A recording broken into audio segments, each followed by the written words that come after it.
Cool. Yeah, but you were saying about when we first talked, years ago, about kind of my journey and stuff like that. Oh yeah, yeah. So yeah, I know I was years ago when we first met. I know we had some issues because I brought you up to do a seminar, right?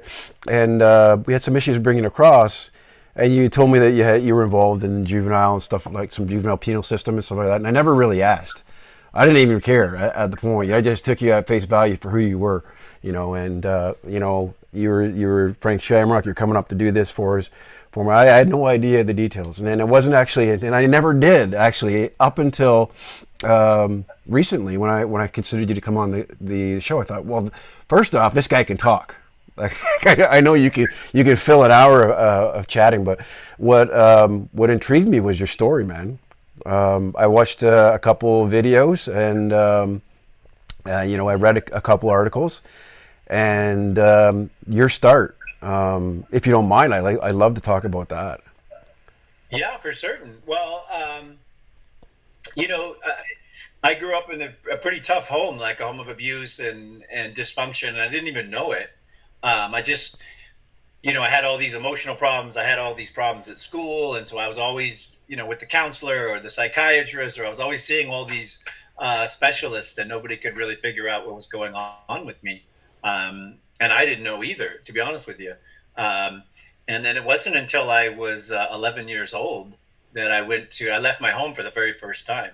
Yeah, When I was 10 years old, I threw rocks at a train. yeah, And in California, it's a felony. So when I was 11, I went to juvenile hall for the very first time, and I spent 10 days in juvenile hall. yeah, And hanging out with the bad kids. I knew the reputation from the street. This was like, I've been warned by all the counselors. And surprisingly, like, everyone was welcoming and great communication. And it was the first time I ever asked people about what was going on in my home. Like I was like, hey, how do you deal with this? And how do you deal with that? And the kids were like, what are you talking about? That doesn't happen to us. Like, that's totally child abuse. And that's like wrong. And it was the first time where I was like, well, maybe it's not me, maybe it's my circumstances and the things that are going on that are going on inside my home. And I had great counselors and great support. But the one thing that stuck out when I went and saw the counselors is, they were like, hey, listen, if you keep doing these things, they're going to take you out of your home. yeah, And, when I was 11, I was like, I thought I figured out the solution. I was like, oh, I just need to commit more crime and they're going to get me out of here. So that's what I did. hmm And, it worked. I got out of my home. I started going through different homes and different institutions and different, centers and stuff like that. And that was really the start of my journey was leaving that place. And I came from like a small town. yeah, So like I wasn't involved in gang culture. It was like a farming town. So none of that stuff really existed. yeah, So I wasn't attracted to it. I wasn't involved because I didn't know what was really happening. yeah, As I got to the institutions, I became aware of it and I became, educated on what it was. But it didn't really, like, I didn't appeal to me because I didn't really fit into it. yeah, Uh, but I did keep, committing crimes, and I did keep continuing on in, incarceration levels to different homes until I finally met Bob Shamrock, yeah, and that was just before I turned 13, yeah, and that was like a big eye opener because he was the first, father figure and mentor, and he really taught me about,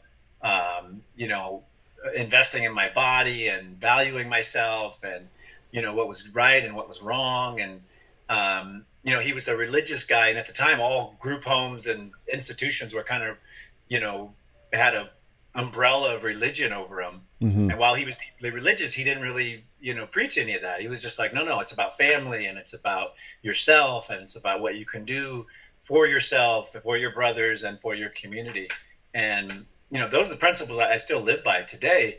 But when I was 13, like, they made all the difference in the world to me, and they just changed, my mindset. And I had a father figure and a mentor for the very first time, yeah, and I've had, handfuls of them since then through martial arts and through everything else. But, he was the first guy that really showed me love and just stopped and was like, nope, this is how you become a man. This is how you act. This is the result.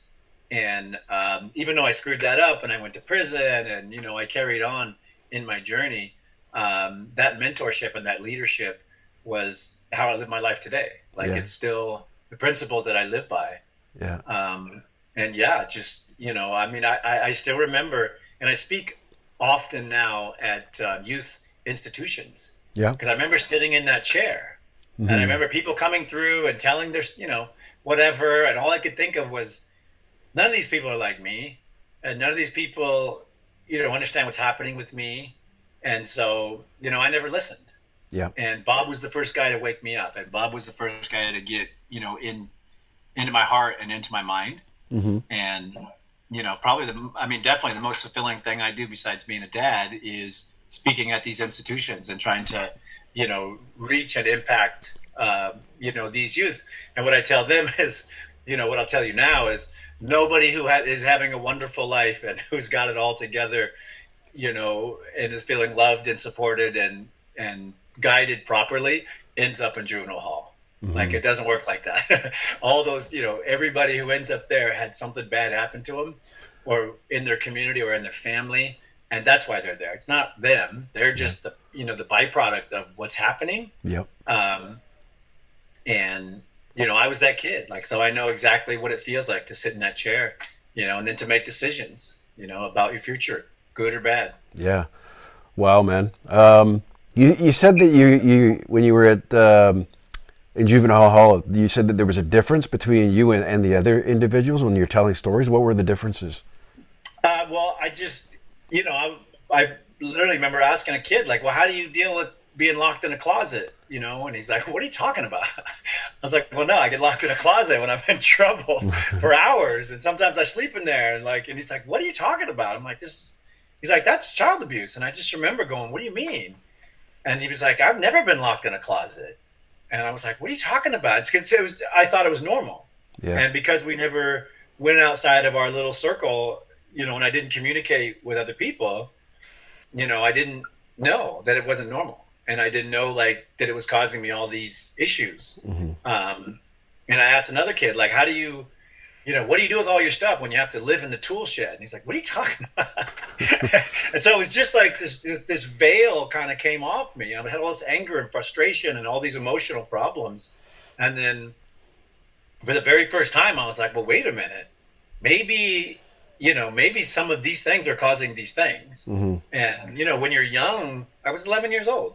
Like, I didn't know anything, Yeah. but I knew, like, I couldn't control myself from doing things. Hmm. And I started thinking, like, well, maybe it's these actions and things that are happening that are making me so I can't control myself.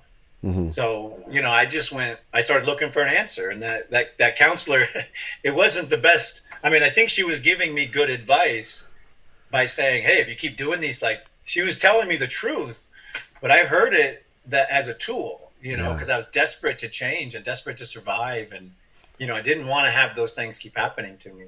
So, I chose crime. It was, wasn't the best decision. And I, I eventually ended up in prison. Yeah.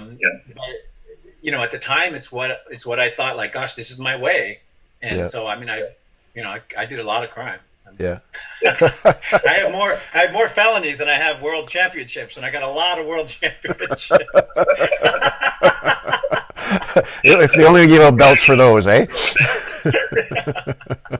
That's awesome. So you're saying you're locked in a shed? What would you have done for that? I don't know. I used to get in trouble, and my stepdad Joe, he was a lovely guy, but he grew up on the East Coast, like old school, hardcore, discipline, and I just kept getting in trouble. I kept acting out. I kept having these emotional problems, social problems, and so, like, first I got moved into the garage, and I lived there for a while, and then I got more trouble, and so, like, the elevation was, okay, now you live in the tool shed. And so I lived in the tool shed for a couple of weeks, and I would go to school in the morning. Yeah. Like, it was, and I thought it was normal.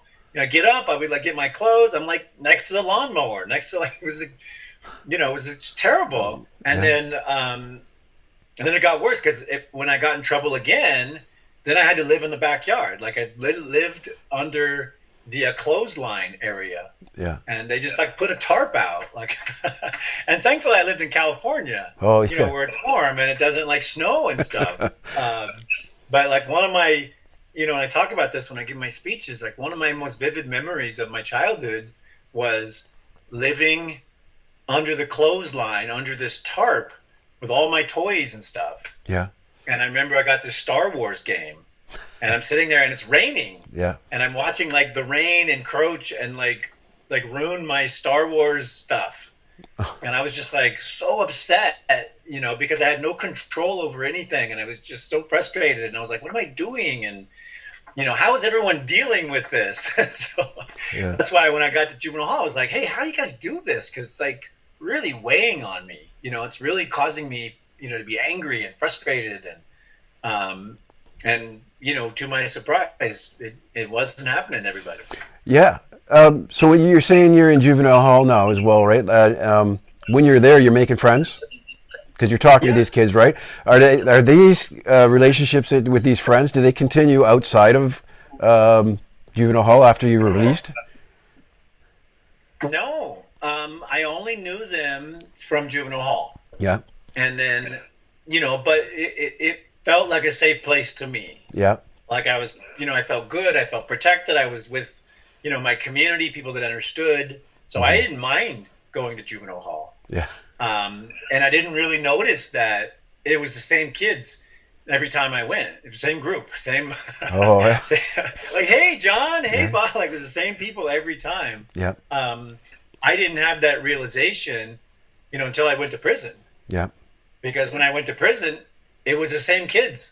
Yeah. From juvenile hall. I was like, hey, whoa. And I went to all these different prisons because I wasn't gang related. So when something happened, I was the easiest guy to move. Yeah. So I get moved from place to place. Every new place, I'd be like, hey, I haven't seen you since juvenile hall. And that's when my mind woke up. Yeah. And I was like, hey, if I keep doing what I've been doing, this will be my life. Yeah. This will be what my life is about. I'll be a convict. I'll be, a criminal. I'll be in here for the rest of my life. And that's really, with Bob's guidance and advice where I started changing my mind. And I was like, I got to fix, what I don't know. And I got to learn how to, be successful. That's pretty cool. Now, I've actually, of all the years that I've known you, I've never even asked you about your father relationship with Bob Shamrock. I've never inquired. I had a really good relationship with my dad. What are the things about Bob that really stuck out to you when you first met him? When I first met Bob, he was, he just had this really engaging, like open, love for people. Yeah. Right. And especially for young men, because that was like his passion. So he saw the potential. And, I never felt that. I was always in trouble. I was always the problem. I was, I always felt like I was never good enough and I wasn't going to be able to do stuff. And with Bob, he was just like, nope. Don't tell me a song and dance. He's like, we talk the truth. I'm going to teach you how to become a man. And he just kind of laid it out. And it was like overwhelming because that's what I was looking for. That's what all men are looking for, is someone to guide them and someone to teach them. And then, how do I go from this messed up kid to becoming a man? And, he offered that to me and he offered it in the simplest way. He's like, hey, listen, this is how you act. This is what I expect. This is what you should do. And these will be the results if you do it or you don't. Mm-hmm. And no one had ever laid that out for me. It was always like, oh, some of the stuff didn't make sense. And then some of the stuff had all this religious stuff mixed into it. And I was like, well, I'm just trying to become a man. And Bob was like, nope, here's how you do it. You build up your body, your mind, your spirit. You help people, you help yourself. And it like literally woke me up. I didn't think he would take me into the boys' ranch. Why's that? Because I was such a screw up at the time. Yeah. I wasn't, I could tell, that I was messed up. Like I could tell that I wasn't like the other kids. I didn't communicate well. I didn't, I had all kinds of emotional issues. And, after I first met Bob and he told me all this stuff, I was like, oh man, that's what I really want. That's what I've been looking for, is like a father figure and a mentor and a guider. And then when he left, I was like, there's no way he's going to take me. I'm I'm like the worst kid in the whole thing. Yeah.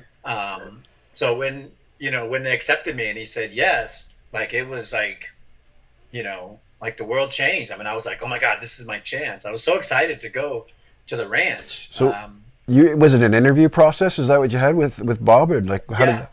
Yeah. Bob would come down, like sit you down. He'd tell you his story. Tell you what it was about, and then, after that, he would go through like the acceptance that you would say yes or no. Mm-hmm. And mine went like this. He sat down.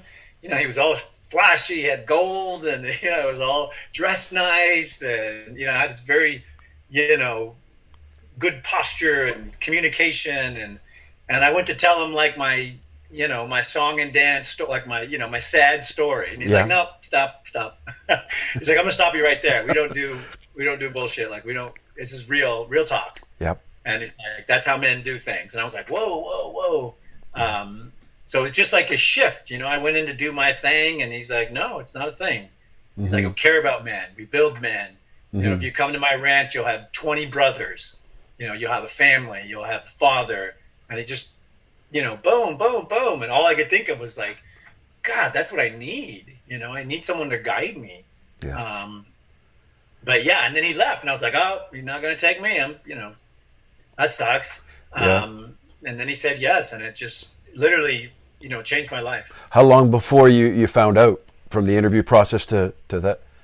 It was about a week. So you must be sitting kind of dwelling on that thought? Oh, man, because all the stuff he said, I was like, oh, my God, I got 20 brothers, because I lost my family. I grew up without a family after that, and I bounced around from home to home, and everything was, temporary. And when you're a kid and you don't have stability or a family, you just feel scared and lost. Yeah. So, like, probably the best thing besides him, saying like, I'm the dad and you guys are my kids, which I was like, oh my God, that's what I'm looking for. Was him saying, listen, you'll have 20 brothers, every day, and they'll look after you and you'll help them. And I was like, oh my God, like that's what I need. Yeah. Just needed that belonging, eh? But yeah. Because I mean, and that's why, I get it, because I was adopted, by Bob eventually. And, I have a lot of kids that write me and they're like, listen, I'm adopted and I just don't feel like I'm a part of this family. They don't, because they're, at some point their family gave them up or got, let them get adopted. And when you're alone like that, or you feel like you're alone, it just leaves this big hole inside of you. And I was with my family. Like I grew up with them. It was my daily thing. And then one day it wasn't. Yeah. And then, so I was always trying to fill that void. And then, now that the journey's done, right, through fighting and all that stuff, and I look back, martial arts really filled that void for me. Yeah. Because it's through the martial arts training that you meet all these people and community. And, I traveled the world and trained with thousands and thousands and thousands of people through teaching and learning and built these really wonderful relationships with other people. Because we had this shared mission together that was good. Yeah. And it wasn't like a criminal mission. It was like a positive thing. Yeah. We were on this journey together, and so we grew together. Yeah. And, that was one of the most powerful things to happen to me personally. Yeah. Was having and being and learning to interact with this community and, earning their trust and respect, and then giving them trust and respect. That was the greatest part of all of my journey. Was having the martial arts community support me and be involved, with that. That's how we met. Yeah. It's just like all my world has come from that experience of teaching and training and learning and being a student and a teacher and a competitor. Just super powerful. Yeah. Now, one of my dad's wrestling coaches was his name's Henry Pillard, but my dad's coach presented opportunities for him. He gave him opportunities that he never had, and he believed in that individual, right? Sort of similar to what you've gone through with Bob, and he was that kind of that springboard that pushed him off. What was that moment like? Where were you introduced to martial arts? Like how did Bob introduce that to you? Because he gave you a structure, right? Sorry, go ahead. Well, it's like most of my life, it's a pretty crazy story because, the sport of mixed martial arts didn't exist when I went to prison. Like it was still, kind of on the fringe. Martial arts was, medium popular. My dream was always to be like a boxing champion because that's what I watched on television. Yeah. And so seeing a champion and, having him overcome those things and then, present and, have the accolades, like that was my whole dream. But I was never able to train or fulfill anything. So in my last year of prison, that's when the UFC started. And then when, kind of submission fighting and stuff started happening in Japan. Yeah. And Bob came to me and was like, hey, is a new sport starting? And, you should try it. And his pitch was kind of like wrestling. It's kind of like wrestling. Yeah. I was like, oh, it sounds amazing. I could probably do that. Like, a strong guy. And he never left. Even when I went to prison, like he was there coaching me, like, be strong. He would send me bodybuilding information and, because he loved bodybuilding. And he always encouraged me to develop my body. Yeah. Because he's like, you got this amazing body, build it, make it strong. Yep. And something will come along for you. Yeah. And this was the something.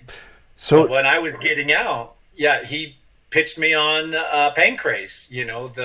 He's like, hey, a new thing is happening, and you could do this, and I was like, okay, I'll do it. There was option B, which was he said, and if you don't want to fight, you'd make a really great stripper. Okay. So what made your choice versus the other? Yeah, I was like, what? I never saw myself as a stripper, and nothing against stripping, men stripping. But he's like, no, your brother's doing great, and he's made a ton of money, and it's easy, and you don't get beat up. And so it was like I could strip, or I could be a fighter, and my dream was always to be a fighter. So I just said yes. And then my first day, I was only out of prison for 2 days. Yeah. And then they took me to the, Bob drove me to the martial arts dojo and was like, one last dad talk, dropped me off, and I went in, and I never left. Yeah. For 16 years. Wow, that's awesome. Now, I want to go back. You said something before there. You said you're in prison, and then he would come to visit you. I know a lot of kids and I used to work in a group home prior to becoming a police officer. I used to work in the prison system as well. And what I would see is once the kids were dropped off or once the kids committed the crime, a lot of parents just gave up. How important was that to you to actually see somebody come, because I'm assuming that prior experiences in the prison system, there was nobody coming to see you, no parents or anything. And all of a sudden this man is there. What kind of emotions stirred in you? It honestly made all the difference in the world, because when you're left in there or when you're alone, you have hope for a little while, and then it just slowly dies out. And because nobody wrote me, like there was no, I never got, like my little sister would write me sometimes, and but I never thought like I'd be back in the family or anything. But having Bob there, and Bob literally told me, like, before I went to prison, he's like, I'll be here. I'll come see you. I'll write you. I'll help you through this. Yeah. And it just made honestly, it having that hope, having that support, and then knowing that I screwed everything up, and then my mentor stayed with me. That was even, that was probably the most powerful thing. And, that's why I do so much mentoring today. Yeah. Because it doesn't matter how much you screw up. You just need someone to be like, all right, well, deal with it. You got consequences, and here's how we get through it. So yeah, honestly, him coming to see me, kept me moving forward, kept me learning, kept me, wanting to change my life and believing that I could. That's awesome, amazing. So we're talking about your past. And it sounds like a lot of these kids that I deal with, that are in trouble, they don't have any structure in their life, and they're kind of running around doing their own things. Maybe the parents aren't watching them. Maybe the parents aren't involved in their life. Maybe one parent is involved in their life. They just get in trouble, and it sounds very much what you're like. What happened to you, and then what ends up happening is you've got this individual who comes along. And boom, he starts giving you structure, and he starts giving you these great lessons in life, and he points you in the right direction. So he points you at this martial arts club. And what's your experience there the first time you sat in there? Because it's got to be a little intimidating. Oh yeah. Well, I mean, I thought I was like a tough guy. Because this was in prison. I was. yeah. So sorry, this wasn't a wrestling. This wasn't jujitsu. This was just an MMA, right? This was not. Oh, okay. I'm just going to wrestle around with somebody and kind of roll and not hurt myself. This was a no holds barred, right? Yeah, it was super hardcore, and probably thankfully, I didn't even know what it entailed. I'd never seen the UFC. I'd never seen anything. I was in prison. Like, we don't get to watch that stuff. Yeah. So I never knew what was going to happen to me once I walked through the door. Yeah. And Bob's advice was, don't show them you're scared and never give up. And I was like, oh, I got that. Just came out of prison. Like, I'm a tough guy. And yeah, I just got the crap beat out of me. It's just like, it was one of the most, humbling and like real moments in my life, because I spent my life surviving. It's been 10 years on the streets, and I felt like nobody could hurt me, and I was a tough guy, and I was big, so I just had all this confidence. And from that day forward, I was like, nope, I don't know anything. I'm just a punching bag. And the tryout was super hard. We used to do 500 squats, sit-ups, push-ups, and leg lifts, which takes like an hour and a half. Mm-hmm. And then you're so tired. And then you fight a professional fighter. Mm-hmm. And if you don't quit, you're on the team. And so that's like that. That was it back in the day. Yeah. And so I made it through the conditioning. I mean, I could barely stand up. And then when it came time to do the fighting, Ken thought it was important that he did it. Yeah. And so he just beat the crap out of me. Like, I just remember flopping around, and, I felt like I was going to die. Like, I felt like I was trying not to die. Mm-hmm. And I didn't even know you could tap. Yeah. Because I'd never seen it. So I had no idea. So he gets me, he chokes me out. He's like twisting my leg around, and I'm screaming. Yeah. And I just hear one of the guys go, you should tap. And then someone else goes, did anyone tell him about tapping? And so I realized, like, there's something there. So I just started screaming out, tap, tap, tap. And then they have this conversation. Oh yeah, no one told them. And, oh darn. And so it was like, I knew nothing about it. Yeah. And I probably had one of the hardest tryouts, that ever happened to people. Yeah. But it instantly humbled me. Like, it made me realize I'm not a tough guy. Yep. This is really hard. And if I want to be successful, like, I'm really going to have to work and try to figure this out. Yeah. And, after 2 weeks of healing and sliding down the stairs because I was so broken and beaten up, I was back in the dojo, and my training started. What was that watershed moment when you realized, I need this sport? Like, I need to be here. What does it get? Well, just, those 2 weeks of laying in bed, because I was like, I was beaten. I could barely move, and I'd never felt like that before. Mm-hmm. I'd never had anyone, beat me up. Like, I've been in fights, and I've been, clocked hard, and I've been in prison fights and street fights, but I'd never had anyone, push me to the point where I was like, I'm gonna die. Mm-hmm. And then, and Ken's like smacking me in the head, and he's like, keep moving. You're like, oh, I guess I'm not going to die. I'm just going to keep moving. So it was just really, just powerful human experience where I'd never been tested like that. Mm-hmm. And just pushing through that and saying, okay, I'm going to do this, whatever it takes. Like, that was the kind of thing that woke up my competitive spirit. Mm-hmm. And so 2 weeks of just sitting around going, like, I need to figure this out. Like, I have to be good. Like, I have to figure this out. I need to know what to do. And half of that was fear.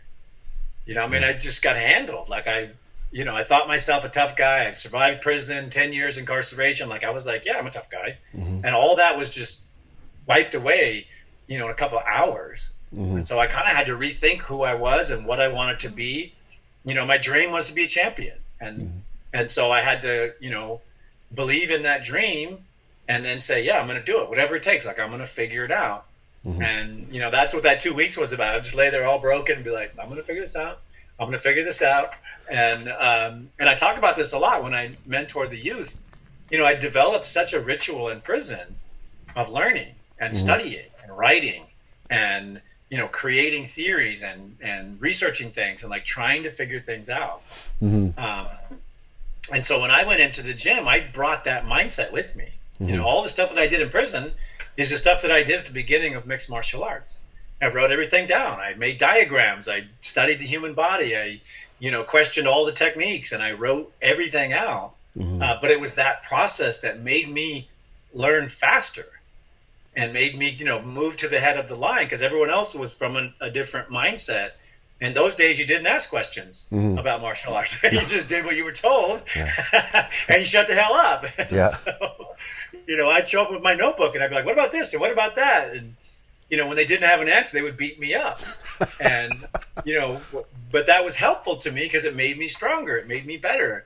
And I, while they were beating me, I was learning about my body and their body. And then I would, limp off and wipe the mats, and then I would write it all down. But that scholastic thinking and that, that desire to, make something of myself. Yeah. I left prison. I have 23 felonies. Yeah. I've never had a job. I've never filled out a job. I can't get a job. Mm-hmm. So I knew, I've ruined my life. Yeah. And I have to do something that, so I can provide for my family, so I can be a man, so I can be successful. So that, I had this hunger because I was in a pretty big hole. Mm-hmm. And I knew if I didn't do, I had to, what they say, when your back's on the wall, you'll figure it out. Yeah. My back was against the wall, and I'd already ruined, per se, my future. Mm-hmm. But that's, that's a lot of what I tell these kids these days. It's my biggest value now. Yeah. People are like, well, I was in a gang, or I had these tattoos, or, hey, I did this, or I did that. And I was like, yeah, but that's the past. Yeah. And that has value if you find a way, to put it to work for you. Yeah. Nobody but you went through that experience. Nobody you understands what that feels like. And I was like, there's value in that.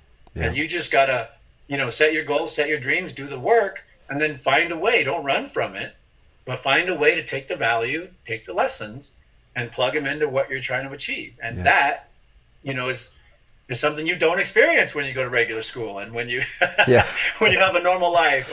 Yeah. People don't have that experience. Yeah. So when you're mentoring these kids, you walk into the room, do they know the background? You're this 4-time UFC world champion, undefeated UFC world champion. Do they know anything about that, or do you just kind of walk in there and just present yourself as you come in? Yeah, well, they didn't used to know, Mm-hmm. because I've been doing this now for 25 years. So they didn't used to know. I would just show up, Mm-hmm. they would, the counselors or, people would tell my story. But now with technology, I can send them a movie and a thing. And so now they're all in the know. They know everything. Yeah. And, but what I've found is, it moves that trust factor way, really moves it quickly, because they're like, whoa, whoa, whoa, whoa. And then the questions they ask me are so powerful, Mm-hmm. because they have time to think about them and absorb it. And, so yeah, it's cool now with technology. We send them everything, we send them a DVD if they're old school, and the kids are, they're really on it. And like I said, the questions, are they're so thoughtful. Yeah. Because they're, I think what that, when they hear my story, it's like, okay, we can trust this guy. He did it. Mm-hmm. So it's like, I want to ask him, like I did first time in juvenile hall when I was asking those questions, they're like, okay, what about this? Or what about that? Yeah. And it's really empowering to me, because I still remember what it felt like to sit in those little plastic chairs, Mm-hmm. and to have some guy come up and be like, oh, okay, here's another guy. And, when do we get snacks, and how soon can we get out of here, and can't hear anything. Yeah. So I really feel like, I'm in their heads and I'm in their hearts before I show up. And it's been super cool.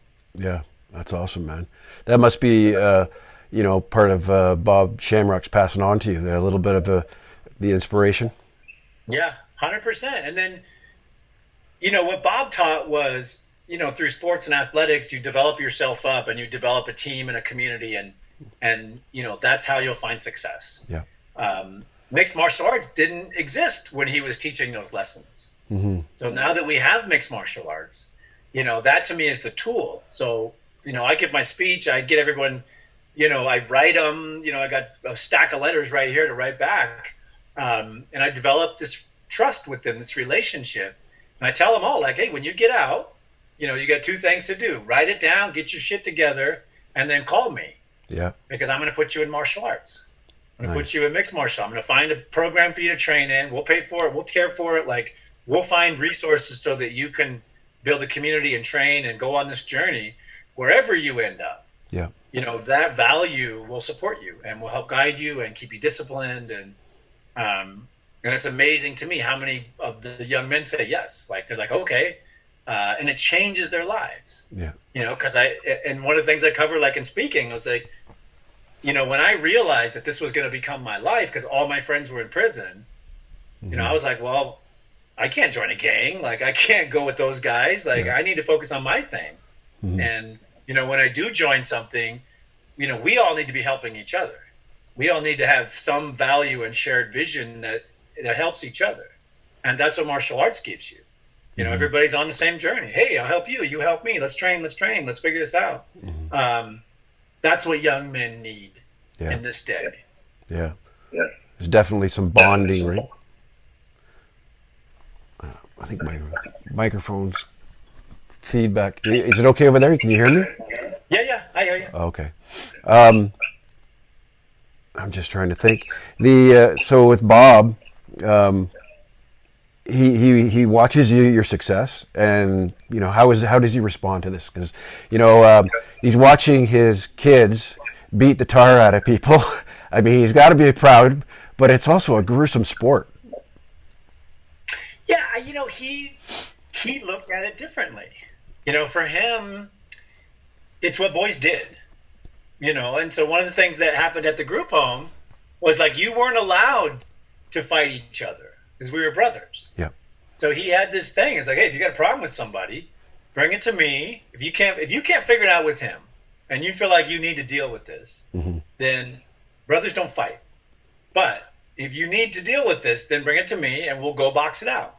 And so we would all go into this empty swimming pool, Yeah. and you would literally box with your brother and, like, beat the hell out of each other. And the only rule was, hey, when it's over, you guys hug it out. It's over, and we're back to being brothers again. Yeah. So he had this different mindset. It's kind of old school. He's like, hey, there's a way to deal with this. Yeah. And, you guys got extra emotions. You got extra energy. You guys are extra athletic. Here's how you deal with it. So he never, I think he worried when we got hurt, and, kind of worried when, we get damaged and stuff. Mm-hmm. But other than that, he was like the ultimate cheerleader. He's like, yeah, let's do this. Yeah. So I didn't have the same, I think if he was a little less supportive in that way, I might have had more fear. Yeah. But he was like, no, it's like wrestling. You just go do it. And so I didn't even know enough to have fear, and then he had no fear. Mm-hmm. So it really empowered me, Mm-hmm. just to try, because he didn't seem worried about it. So I was like, oh, he's not worried. I'm not. What? How hard can it be? Yeah. Now, how were you ever in a position where, I can tell you, in my younger years wrestling, being on the mat, and then my dad being in my corner or being at my mat, and I'd want to perform. I want to perform just because he's there. Whether or not I was outmatched or not, I wanted to perform. Did you ever have any of those times where he was there and there was extra pressure put on you to perform? Yeah, but I didn't mind it. Yeah. One of the things that happened when I, kind of woke up in prison, and I was like, I really screwed my life up. One of the things I did was make the decision I was going to do everything I could to become successful. Yeah. And then this opportunity of mixed martial arts just happened to happen at the same time. Yeah. So I really was like, that's my shot. That's how I do it. I'm going to do whatever I can. So I always wanted to perform. Mm-hmm. But Ken was my first teacher. My brother Ken was my first teacher and coach.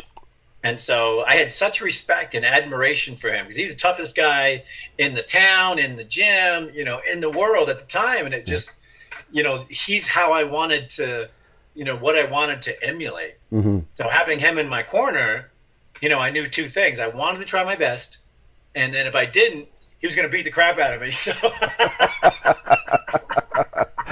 So you better perform. Yeah. so I was like, I'm in. I'm going to perform so hard. But, Bob always supported, athletics, self-discipline, building up your body. Like, even as, he was never an athlete. He never played sports. Like, Yeah. But he had this appreciation and understanding of the human body. And then, he believed that it was a tool for young men. Like, he's like, no, you built, this is part of it, part of making you strong.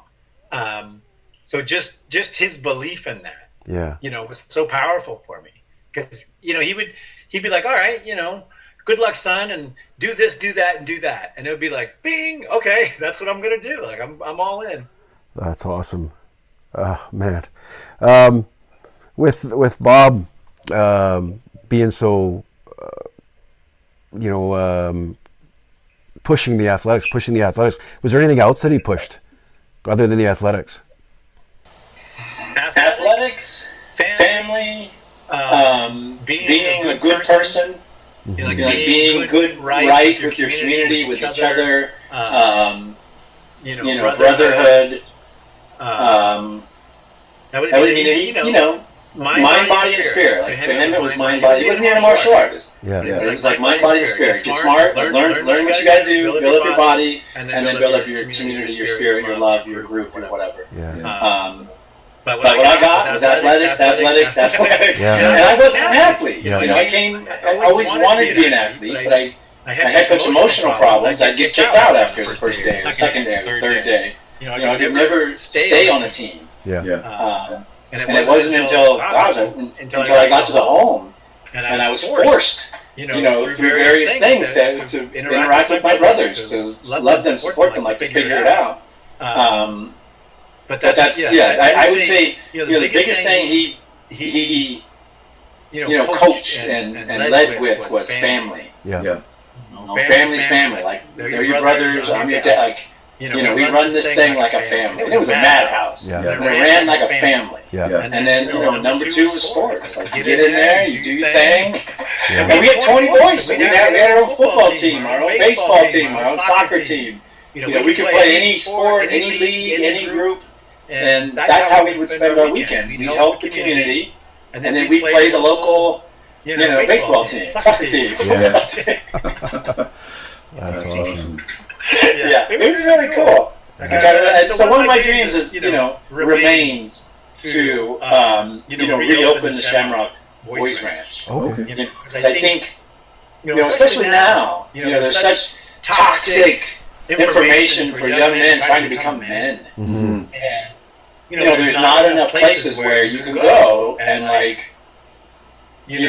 both have an example and have a community and have a process to become a young man. Mm-hmm. And a lot of these kids coming out the other end, they're 18 or 19, and they don't have those, lessons in place. And so they learn the hard way. They do something and it's not right, and they're like, well, you're 18, you're going to prison. And it's like, that's too far down the line, in my opinion. 12 to 17, because it's a pivotal time where young men are searching how to become men. And in many societies, we have, they have cultural things, that are steps to becoming a man, and we just don't have that. It's disappeared. It's disappeared in this age, and you're just supposed to figure it out one day while your dad's at work, and there's no one there to guide you, and so it's really confusing for young men. That's why I recommend martial arts. Like, that's a community. It's like, all right, this is how you do right, and this is how you do. They really have a social discipline of honor and respect and a way to live. But once you're in trouble and you're kind of taken out of that society, then you need another tool. And the Boys Ranch was that for me. So that's, once my daughter gets old enough, that's what I'm gonna.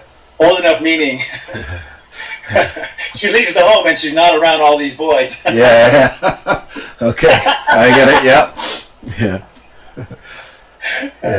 I can feel the pain, my friend. I was thinking about doing it a few years ago, and I'm like, wait a minute, I'm gonna have a teenage daughter and like 20 crazy boys. I was like, no, we just gonna have to wait on that. Yeah. Yeah, no, I've opened up a wrestling club, and I see that dynamic slowly creeping in. Where the girls and the boys they're starting to eye up each other, and you're kind of like, well, as coaches, you're like, ah. But as a father, I can't even imagine. You'd be a father and have that dynamic start to play out. You're probably gonna be disciplining your wrestlers or your athletes a little bit more if they cross any lines that you have with your family, right? Oh yeah. I can imagine, somebody asking my daughter for a date, and if they're in my wrestling room, I think I'd be wrestling them really hard. They're gonna earn that date. Yeah. Oh yeah. Yeah. So where was the Shamrock Ranch? Well, it started in Arizona. Okay. Bob grew up in LA. Yeah. And then when he met his wife, they moved to Arizona. They tried to have a family. Yeah. And they couldn't have kids. Okay. And so they wanted to help, youth. And so they started a group home. Yeah. And then it grew and grew and grew and became a boys' ranch. Yeah. And then when they moved back to California, they did the same thing. They opened a boys' ranch in Northern California. It was in Susanville, Lassen County, which is far north in California. Okay. And then they ran it. It was like 20 plus years. They had 2,000 plus boys go through the home. Yeah. And, but it was their way. They couldn't, they wanted to have a family. They wanted to do, a normal family thing. And it just didn't work out for them. So then they were like, all right, well, what can we do that serves our purpose and that gives us family? Mm-hmm. And so that's how they started the boys' ranch. And that's why also I think, they were so family oriented. Mm-hmm. Because we were their kids, even though some of us were temporary, and Bob only adopted Ken and I. Okay. Out of 2,000 plus boys, we were the only ones that got adopted. Oh wow. But everybody was in the family. Yeah. Once you were there, you could always come back. We'd have guys come back, 5, 6, 7 years later, grown men with their kids. Yeah. And it was like it's such a powerful experience to see them come back. And they were just welcomed in, like, oh, come on in, and oh, there's the kids, and and just introduce everybody, and it's like they've never left, and that was super impactful for me to see that dynamic. Yeah, that's awesome.